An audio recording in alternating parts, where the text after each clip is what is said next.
It's a pleasure to have with us this morning Sarah Miller, who will come and speak to us now during the sermon time about her experience as program director at Bridging the Gap program in Augusta, and perhaps tell us a little bit of her background too. So Sarah, it's all yours. So I was just, I came in really late because I was just testing your limberness to see how well you can pivot. No, really, I apologize for swinging in late, but I am here and I'm glad to be here.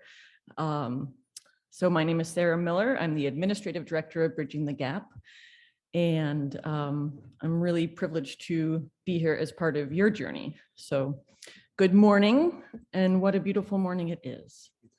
Thank you very much.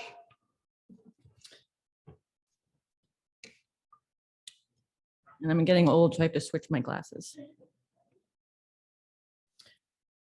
So I'm going to start in the present moment and explain who we are, what we do, who we support, and who supports us. And then I'll go back in time a little bit and attempt to summarize how Bridging the Gap was born and evolved into what it is today. So we are a low barrier community resource, a program of and housed within the Emmanuel Lutheran Episcopal Church in Augusta. We currently are not our own nonprofit, although that might shift over the next couple of years. The leadership team of Emmanuel is our governing body, although we operate quite independently on a daily basis and with regard to programming, fundraising, and community relations. Bridging the Gap is also a partner program of the United Way of Kennebec Valley, and we receive funding through an annual application process. We have a staff of 8, working the equivalent of 3 full-time employees. 3/4 of our staff have similar lived experience to those who walk through our doors. We believe this allows us to more easily build trust, develop relationships, speak honestly, and discover real solutions. We also have a spectacular team of dedicated regular volunteers, more than 20, who help us run our services. These volunteers put in more than 2,500 hours each year. The mission of Bridging the Gap is to support people in becoming the healthiest version of themselves by connecting them to basic needs and community resources, and by providing opportunities for meaningful volunteerism and social connection. The vision of Bridging the Gap is a community in which everyone is given the opportunity to thrive and live with dignity. Everyone who walks through our doors is experiencing some form of poverty, whether it is new and unexpected or firmly entrenched and chronic. Oftentimes, the experience of poverty is combined with homelessness, substance use disorder, mental illness, history of incarceration, or being new to this country. Our aim is to welcome everyone and offer a friendly, judgment-free environment. Bridging the Gap operates on the premise that we do not change people's lives, but rather we provide the space and the opportunity for people to change their own lives. Now down to the nitty-gritty. There are 5 components to what we do. On average, we reach more than 3,000 unique individuals over the course of a year. We run Addie's Attic Clothing Bank, which offers free clothing, including winter coats and boots, brand new underwear, shoes, purses, socks. During a typical month, we reach 700 different individuals. We also run Everyday Basic Essentials Hygiene Pantry, which provides items free of charge that are not included under the SNAP program, such as toilet paper, soap, tampons, shampoo, toothpaste, diapers, and laundry detergent. Over the course of a typical year, we pack more than 11,000 orders. The Community Warming Center is a daytime space that is open 5 days a week during the coldest months of the year. Folks who may not have anywhere else to go are welcome to come in, grab a cup of coffee, eat snacks, play cribbage, take a nap, or connect with resources.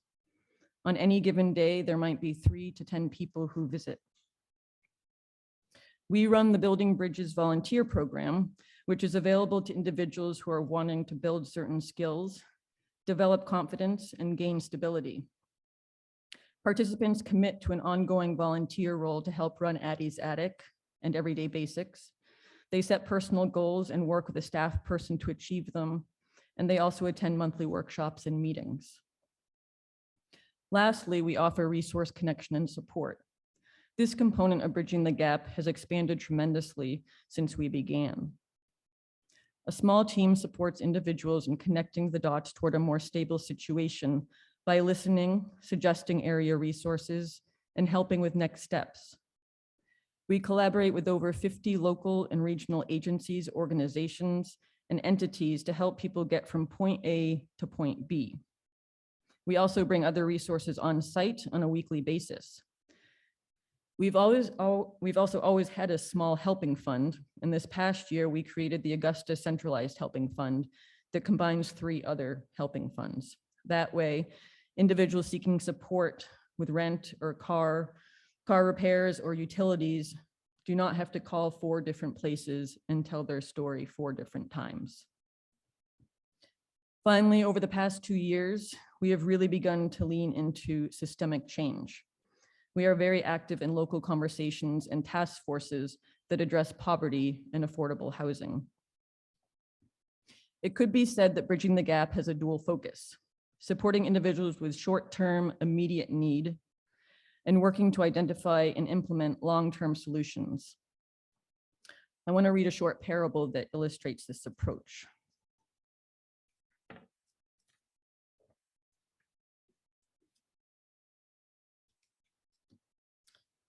The parable is called Saving the Babies. One day, a group of villagers was working in the fields by a river. Suddenly, someone noticed a baby floating downstream. A woman rushed out and rescued the baby, brought it to shore, and cared for it. During the next several days, more babies were found floating downstream, and the villagers rescued them as well. But before long, there was a steady stream of babies floating downstream. Soon, the whole village was involved in the many tasks of rescue work, pulling these children out of the stream, ensuring they were properly fed, clothed, and housed, and integrating them into the life of the village. While not all of the babies, now very numerous, could be saved, the villagers felt they were doing well to save as many as they did. Before long, however, the village became exhausted with all this rescue work. Some villagers suggested they go upstream to discover how all these babies were getting into the river in the first place. Had a mysterious illness stricken these poor children? Had the shoreline been made unsafe by an earthquake? Was some hateful person throwing them in deliberately? Was an even more exhausted village upstream abandoning them out of hopelessness? A huge controversy erupted in the village. One group argued that every possible hand was needed to save the babies since they were barely keeping up with the current flow.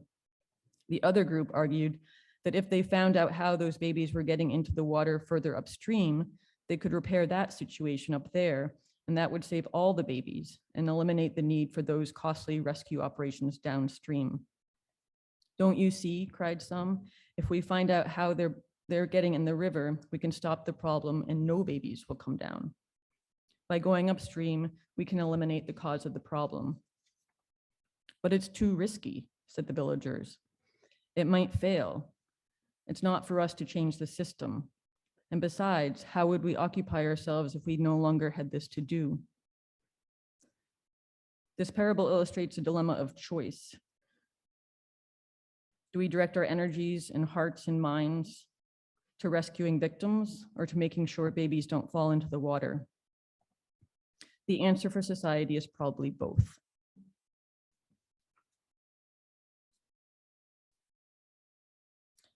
So now I'll rewind for a very brief moment. And I think during the question and answer part, we can dig more deeply into exactly how we got to where we are, because it's quite a complex story. In 2016, Bridging the Gap didn't exist at all. What did exist were 2 ministries of St. Mark's Episcopal Church, and that was the Clothing Bank and the Hygiene Pantry. They've been around, Clothing Bank has been around for more than 23 years now, and the hygiene pantry was established in 2009. There was also a warming center that was being run by the United Way of Kennebec Valley. And there was a vision of bringing these three things together in some as yet to be determined fashion. So in 2017, I was hired to do just that. Meanwhile, the congregation at St. Mark's was growing smaller. And then that church became inactive and it was put up for sale. That also became the time when Prince of Peace Lutheran Church and St. Mark's Episcopal Church decided to merge into a very unique place that it is today. And so they began the federation process during that time as well. So we were operating out of an inactive church, and that also meant, and the property was for sale, and so that also meant that we needed to find a new home.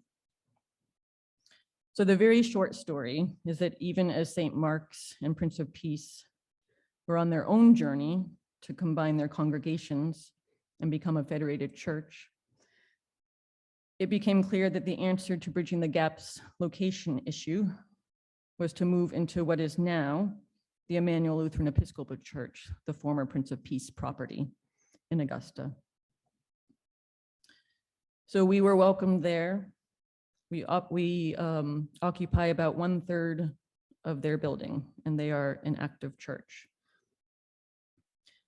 So really at base, it's truly because of the vision and the generosity and the love of all the folks at those two churches that is now Emmanuel that is the largest reason of why we exist today. So do we sometimes go home feeling exhausted and sad and horrified and frustrated? Yes. Do we do our best to nurture and take care of ourselves and come back the next day and do it all over again? Yes. And so I want to close with a brief story from one of Bridging the Gap's guests. Arthur, an older gentleman, arrived at Bridging the Gap in the heat of summer, shirtless, out of breath, sweating, and hooked up to an oxygen tank that impaired his ability to be mobile. Recognizing a need for accommodation, Bridging the Gap staff met with him in the parking lot while he sat in his vehicle. At the time, it was determined that his vehicle was his only source of shelter, and due to his medical needs, he needed to stay cool. Arthur had been approved for BRAP, but due to the housing shortage caused by the pandemic, finding an apartment that accommodated his needs was nearly impossible. It was determined that Arthur was not eligible for general assistance. This is when Bridging the Gap stepped in to support him with a gas card to ensure that he could stay cool in his vehicle and start collaborating with other services, including his case manager, to move Arthur towards stability. After 5 long months, Arthur and his case manager were able to find an appropriate apartment, but to secure the space, he would need to come up with an extra $200 for move-in costs. Bridging the Gap collaborated with other churches to raise these funds. Meanwhile, a week later, Arthur's car broke down and he found himself in the hospital with pneumonia from not being able to appropriately care for himself. Being hospitalized made it difficult for Arthur to complete phone calls and paperwork to finalize the move-in process, and he was not sure how or where he was going upon his release. Bridging the Gap supported Arthur by collaborating with the Maine General Social Worker and the BRAP program to finalize paperwork. Bridging the Gap also paid for his car repairs. Upon Arthur's release, he was able to drive himself to his new apartment to collect the keys. Arthur now reports that securing a safe living space allows for in-home nurses to support him with his daily basic needs. He says, quote, "Bridging the Gap helped me so much. You guys treated me like a person ought to be treated. You were kind, pleasant, understanding, and you never judged me a bit. You guys helped me get from point A to point B, put clothes on my back, supported me in keeping my truck in working condition, and helped me feel human." Thank you very much.